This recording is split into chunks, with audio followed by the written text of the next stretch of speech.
అంతర్రాష్ట్ర దొంగల ముఠాకు నిజామాబాద్ జిల్లా బాల్కొండ పోలీసులు చెక్ పెట్టారు. పక్కా సమాచారం మేరకు ఆర్మూర్ పాత బస్టాండ్లో దొంగలను పట్టుకున్నారు.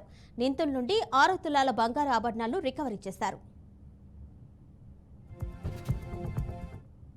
ఇన్వెస్టిగేషన్లో భాగంగా ఈరోజు నమ్మదగిన సమాచారం మేరకు ఆర్మూర్ బస్ స్టాప్ వద్ద ఇద్దరు వ్యక్తులు అనుమానితంగా దొంగలించిన ప్రాపర్టీని అమ్మడానికి వస్తున్నారు అనే సమాచారం మేరకు ఎస్ఐ గారు అండ్ మా టీం వెళ్ళి వాళ్ళిద్దరిని అప్రహెండ్ చేయడం జరిగితే వాళ్ళు చిట్టాపూర్లో పగటిపూట చేసిన దొంగతనం వివరాలు ఒప్పుకోవడం జరిగింది. వారి వద్ద నుండి 6 తులాల బంగారం రికవర్ చేయడం జరిగింది.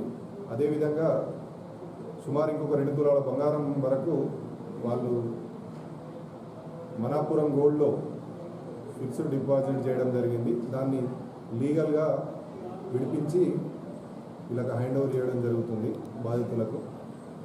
ఈ అక్యూజ్డ్ యొక్క వివరాలకు వస్తే మున్కర్ నామదేవ్, నాందేడ్ డిస్టిక్, అదేవిధంగా అతనికి సపోర్ట్ చేసిన వ్యక్తి